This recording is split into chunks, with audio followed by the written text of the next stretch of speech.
یعنی که الله جل و علا شأنه چه توفیقی زیاد میده بعضی انسان ها را، حتی که خداوند داستان سلیمان علیه السلام میبیاره، غلام حلیم. اسماعیل علیه السلام میگه غلام حلیم.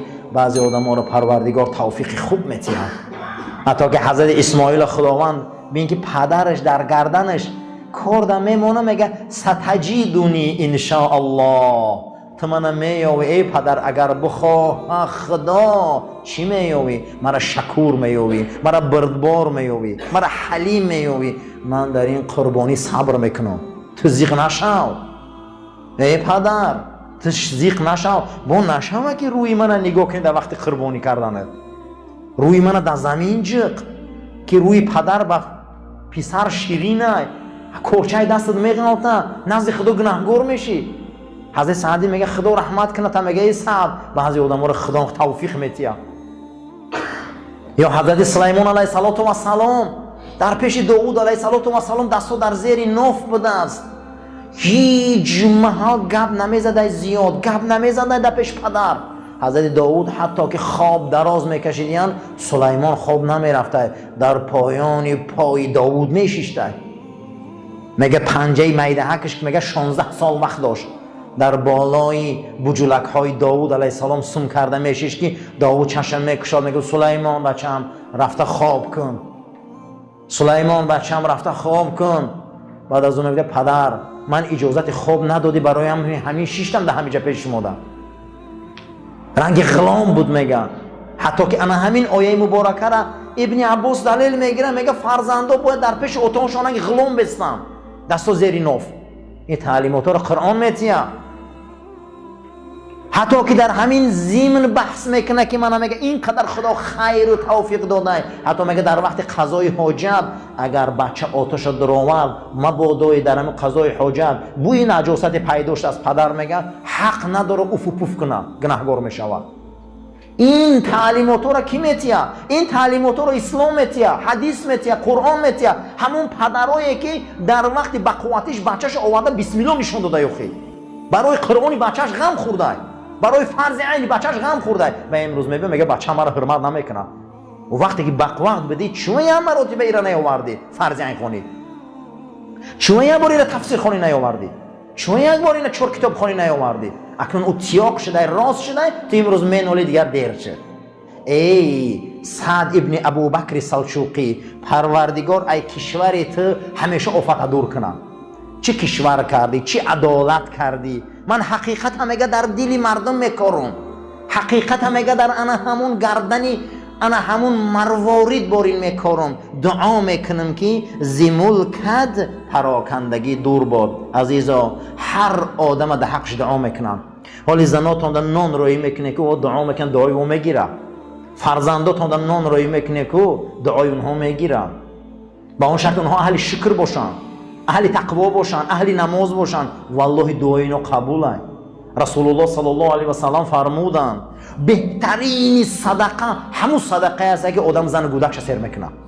بعد این احسان و خیر دیگر رو اول صدقه زن تونده، اول پاپوشی زن تونده گیره، مادر تونده گیره. این واجبات برادرو، دعای اونها میگیرن. این همین دعا حضرت دعا کرده سای که زی ملکت پراکندگی دور باد، تنت باد پیوسته چون دین دروز، بدندش را دیل چه تدبیر سوز. ای سعد ابن ابوبکر زنگی سلجوقی، پروردگار بدن تا دولت تا رنگ دین راست کنه.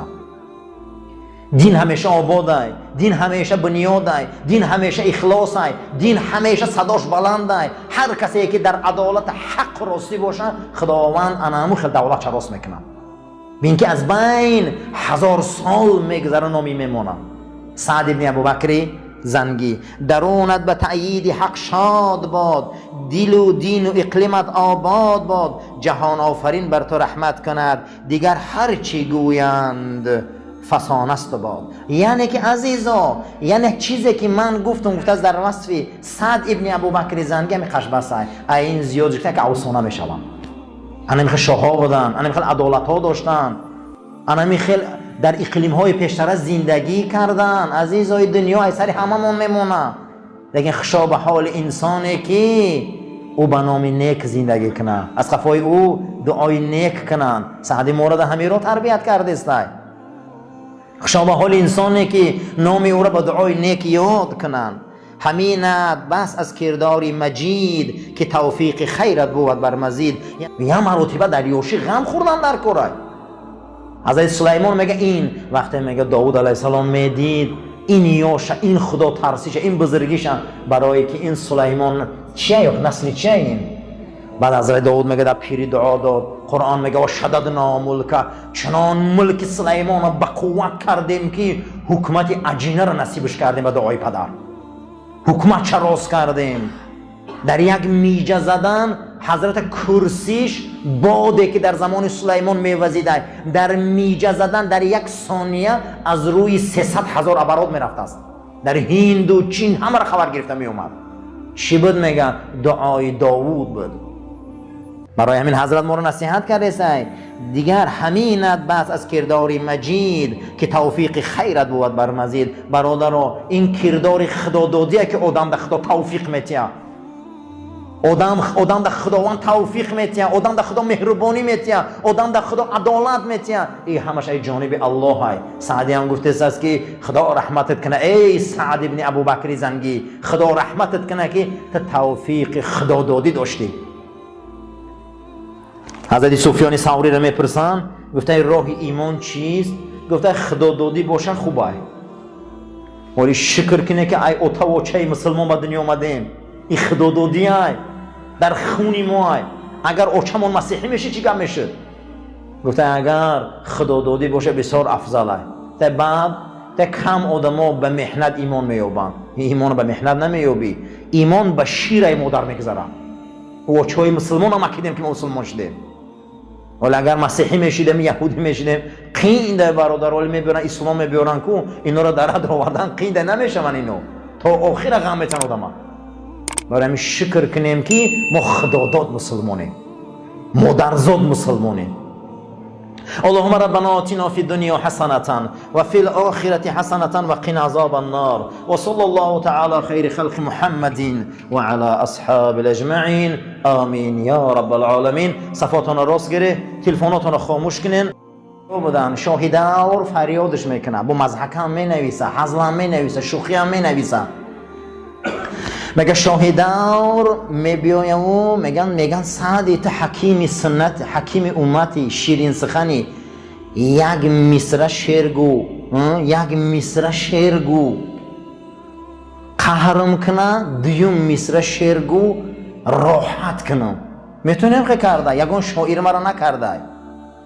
و میگم خیلی نگاه میکنه شاهیاش، میگم میلش، میگه سرش که و میگه مادرت کانی سخا بود میداد از پس و پیش، که دیگر همه حیران میشه و در دیوونگی میپیشه. مادرت کانی سخا بود میداد از پس و پیش. شاه امر میگه داروش زنی با گدایان کم کم با نوایان کم و بیش. و تاریخش هم گفتیم که مادر همین پادشاه یک خیمه داشته، 2 تیرزه داشته، هم ای پیش مردم در صدقه میداده هم ای خیمهش. این خیلی تاریخ دونی زیبا، این گونه شعره که این با ما معنای بیزه میفهمی، اوجود میگیره، دیوانگی میخیزن. لیکن مادری وای انسان همین خیلی سخاوت پیشه بوده است که از 2 تیرزه خیر میکرده. هم ای تیرزه پیش میداده مردم، همون نان و همون برنج و همون روغن، هم از تیرزه عقب میداده. کانی سخاوت. برای همین عزیزا سعدی این گونه شخصیت که در این دوره این نسل پاک زندگی کردی، نسل پاک آمد دنیا را میگرده. و حضرت شیخ سعدی چیکار میکنه؟ میرسه به ملک قاشغر، که یک از نسل‌های پاکی مردم ما فارس و تاجیک سعدیه. به ملک چی میرسه؟ قاشغر. قاشغر در چینه، یکی از کشور و یک ولایت‌های چین بود در زمان. بین که حضرت از شیراز از این ملک کجاها سفر کرده میرسه به ملک قاشغر که در اوجه یک است زبان عربی را خونده است. صرف نحو میگن، نحو خونده است. ضرب زیدون امرن، زید امر زد. گفتم خیلی مثالا هست. با یک نگاه میکنه و میخنده، با میخنده صحبت میکنه. بعد از اون میگه ای مرد، میگه ای مرد، بین مغول و بین خوارزمشاهیان و بین ضحاکیان صلح شد. حالی هم شما در نحو زید امر صلح نداده؟ زید امر زد گفته که میخنده، بعد از اون میگه تو کی قدر شیرین سخن، میگه از زمین فارسم، میگه از اون نسل پاک و از اون ذریه پاک ها، میگه بله، میگه من تو یک چیز گوم، همون انسانی که میخوندم این کارا، میگه چیز، میگه آیا از همون ملک سعدی رو میشناسی که ببین که نامش از آسیا کجا رفته بوده؟ چین. خشا به حال آدمه که نامی او را به نیکی گیرن. میگه ملک ای شیراز نامش کجا رفته که بده؟ خطی که چین. و میگه تبسم کرده، همین جوش تشیشتنده گفتم این شعره، طبع تو را کز نفسی نحو کرد. تو گفتن نحو در مشغولی، صورت صبر از صورت ما محو کرد. تو نحو در مشغولی گفته صورت تو را گفته بین ما در چی همون مناسبت ما و همین کاریم نحو همون علموی مقصد دیگه زبان شناسی تو مشغول شدی و رابطه را قیچی کردی قطعی ما یه بار ما خدی و نخوردی. ای دل اشاق بدامی تو سید، ما به تو مشغول و تو به امر زید.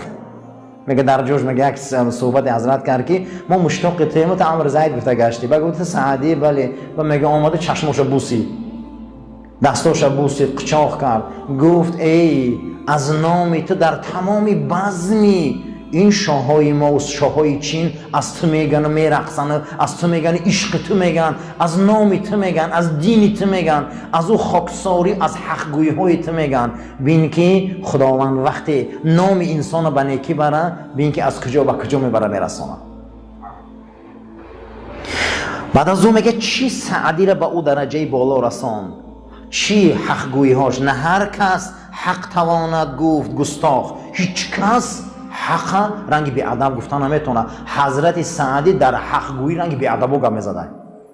میخوادم بی ادب است کو حق گویی را حضرت سعدی رنگ بی ادب گام میزدن، نه ترسیده میگفتن. حتی همون زمان ایلخان ها و شاه های کلان مغول که چقدر ظلم و استبداد در سرزمین فارس آوردن، حضرت نه ترسیده گام میزدن که نه هر کس حق تواند گفت گستاخ، سخن ملک سعدی را مسلم.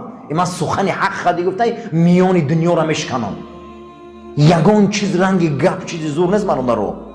شما بینین که یک سخنه یک زن و مرد جنجال میشوند، میگیره زنش 3 طلاق میکنه، یک اویله میشکنه. هم خلاص یا نه؟ اینم یک سخن قدی دنیا میشکنه. سخن ملک سعدی را مسلم. سعدی گفته با سخنش دنیا را رام میکنه و در دوام داده و ما من ظالمین الا و یبلا. ای ظالما، میگه ای ظالما، ای کسایی که امروز شما در ریاست قدرت رسیده، مغل اشاره میکنه. این سخنش تا روز قیامت های. و ما من ظالمین الا و یبلا. ای ظالما، شما نگوه که امروز ظلم میکنی. و این تبلا یوما بی ازلما، یعنی روز میشه که یک ظالم تری دیگر میبیام با شما در راهبری میکنم. شما نگویی که من همین خیل میکنم میگردم. این آیه مبارکه قرآن تفسیر کرده است که پروردگار میگه من ظالم به ظالم هم خیل گرفتار میکنم که یک دیگریش هم میخرن تازه میکنن تا مردم ایده سینا خلاص خورن. این خیل شخصیت بود. میگه هیچ محل ای حق گویی نترسید. سخت میگو کده میگو در چهره انا مغلا، انا همون هایی که سرزمین فارس و شیراز به خون کشیده بودن. برای من عزیزان ما را تعلیم داده است این نسل پاک، این ذریه پاکی در همه جا حق غلبه میکنه. در همه جا ید الله فوق ایدیهم گفته است. ای ظالم، میگه از تو نیروی قوی هست، با اون نیرو بالای تو یک ازلم یا ظالم تری دیگر حاکم میکنه، یا ظالم تری دیگر بالای سرت میبیاره. حرامش باد ملک و پادشاهی. در بستان میگه حرام باد برای آدمی میگه صاحبی و ریاست و پادشاهی به پیشش مدح گوین از عقیبش، از عقیب زم پیش تعریف کنن تا آخران گوین این آدم بدبخت نیست. ببین که چگونه ناترسیده گپ میزنه گپورا. سعدی در کتابش ما را نصیحت میکنه. ای میگن حرامه، میگم زندگی برای همون مرد، حرامه برای همون انسان زندگی که ملک پادشاهیه که در اون میگه تعریفش کنن، لیکن ای بر تا آخران گوان که از این مقصد دیگر ابله کسی نیست. ایخه تعلیم میتیه مورا، ایخه تربیت میتیه که باید مرد در عقیبش هم نیک کوان، در روش هم نیک کوان. این تعلیمات سعدیه در بستانش حتی که در اولی بوستان ما صحبت کرده بودیم، سر کرده بود که مرا کار مدحتی چسان نبود چو سری مدحتی پادشاهان نبود. مگه کاری من این نبود که امیر و حاکمی دور ما تعریف کنم، لیکن مردم صاحب دلا مرا میپرسن کی در کدام دوره زندگی کردی، چگویی سخن بلاغت سعدی را بود که در زمان سعد ابن ابوبکر بود. مگه این بلاغت خواندن و تعریف ها ما برای او میکنم که یک روز مرا پرسن در کدام دوره زندگی کردم. من این کار نبود میگم. حتی که بعد از اون میبیاره در زمان توکله که از شاههایی که سری قدرت میبیو، قزل ارسلان یکی از شاههایی که از اتابکان فارس به سری قدرت میبیو او را وصف میکنه. حتی که در زمان سلطان الپرسلان هم وصف کرده بود است. چه حاجت که 9 کرسی آسمان، نبین چه حاجت میگه، چه حاجت که 9 کرسی آسمان. تعریف زیاد در کار است. میگه 9 کرسی در آسمان مونی و اقلیم عدالت گوزنی بینه بر پای قزل الپرسلان. میگه شما میگه این چون میگه تعریف های زیاده، یه تاریخ اون حاکما و سلطان ها را خونه پیش میره. چرا؟ برای که حضرت در زمانی بزرگترین سلطنت سلجوقی ها عمر بزر سر برده بوده. حتی از حاکمان همون دوره ترک این فارس نیکی یاد میکنه. برای چی؟ برای اون که برادرها این دنیا به عدالت آباده، این دنیا به حق آباده، این دنیا به وصف نیکی آباده. بینین که این خودش از اون سلطنت فارس و از اون اتابکان فارس از زمان سعد ابن ابوبکر زنگی قصه میکنه. زنگیان دوام سلاله سلجوقیان از اونها وصف میکنه. میگه شما میگه این قدر وصف نکنه یک انسان 9 قدم بالا میبره و تختی او را 9 قدم 9 اقلیم میبره. اینا نکنه. گفته شما بیایی با پازنه تاریخ الپرسلان خونه، تاریخ وورا خونه، تعریف اون سعد ابن ابوبکر زنگی را خونه. برای که اونها چی بدن همشون، چی بدن همه اونها؟ نسل پاک. یادگیره میگه از این، از عدالت و از این کارها را. وقتی که میگه در همون دوره توکله گفتنی شاه فارس از اتابکان فارس بود، از پادشاهی دست کشید. از پادشاهی چیکار کرد؟ دست کشید، دور شد که خیلی یک عبادت کنم، یک زیارت خانه خدا کنم، اینو آن کنم. حضرت میگه با شعر نویس که عبادت جز خدمت خلق نیست. یگان عبادت از خدمت خلق بزرگ نیست. گفته ای توکله بخیر جان، ای شاهان زمان اتابکان فارس، بخیز ایجاد عبادت جز خدمت خلق نیست، نه سجاده و تسبیح و دلق نیست. شما عبادت فقط تسبیح و اون لباس سفید و اون صله سوزه نبینه گریه کردن. عبادت برای پادشاه بوده خدمت خلقه. عبادت برای چی؟ برای امام خدمت خلقه. عبادت جز خدمت خلق نیست، نه سجاده و تسبیح و دلق نیست. تو در حکومتی منبری خیش باشه، برا در همون جد بشین، در اون منبر بلندید. چو در خاک اخلاص و درویش باشه. خاکسار که خطا درویش بودی زندگی که نگه خدمت خلقه که. انا اینا میگه سعدی نا ترسیده گاب میزنه. کینا نصیحت میکنه؟ توکله شاه از اتابکان فارس بود. میگه بدان در هر چی نیت کنی، نگاه در حال رعیت کنی. ای راهبر، ای کسی که در یک کس راهبری، میگه سعدی، ای کسی در 2 کس راهبری، ای کسی در میلیون میلیارد آدم راهبری، میتونی که نیتت نیک باشه. حال رعیت خبرگیر، حال خلق خبرگیر. خلق ای دلش دردش بفهم. انا همیه میگه برای تو، انا همروز نیک نیتی، انا همروز تو بزرگی که درد دل هر یک خلق دونی. اینا در بستانش حضرت آورده. این نصیحت ها، این نعمت ها سر تا پا همه ما و شما را نصیحت میکنه. برای چه عزیزان؟ برای ذریه و نسل پاک. این خیلی شخصیت ها بودن. حتی که در یکی از داستانی بستان گلستانش والله علم میبیارن، در اسارت میغلطه. بعد از اون میبیاره که از بزرگان میشناسه که همین سعدیه. با هم یک حزل و شوخی ها هم داره در کتاب گلستانش. حتی یک ابرازوی مقصد دیگه حزل هم میکنه. حضرت میبیارن که قبیدیان شو محکمش کردن، در بین اسیرا در دست مغولا افتیده است. بعد از او بیرونش میکنن خشت ریزی در زندان که یکی از بزرگان میشناسه. میبیاید 100 تنگه طلا چیکار میکنه؟ میتیه و سعدی را خلاص میکنه. خانهش میبیاره و خواهری بیوزن داشته، خواهرش در سعدی میتیه. در گلیستان میبره. یک هفته میگذره 20 تنگه طلا دستشون میتیه، میگه این رام بگیره، میگه زندگی کنه. بعد تنگه ها تمام میشه و خیلی زنا را نغز میدونین هیچ محل خداوند محتاج نکنه آدم در پیش زن. همون روز بلند میشه و اون میخیزه میگه تو کی بدی، یک اسیر بدی، یک نوچیز بدی، اکی من ترا خرید خلاص کرد، این کرد. بو مایل بو ور من داد همش مایل ای بو ایکیسش 20 تنگه داد. گفتن میگیره به حضرت میخنده، میگه من اکاد به 100 تنگه خلاص کرد، بدبخت در 1000 تنگه دات فروخت. تو نمیدونی من کیام و من سیر دنیا رو نوشتم. این اکایت و این تنگیت و این خدت این معیشتت همین یه هفته نه. با همین بیچاره که رنج زنه که میبینه میتیه طلاق میگیره زن میره اینجا با تو مردنش زنه میگیره. یعنی که سعدی رو بینه بزرگیشان این احمقی ابلهی زنه بینه که همو حرمت علمی هم رو نمیکنه، قلمی رو نمیکنه.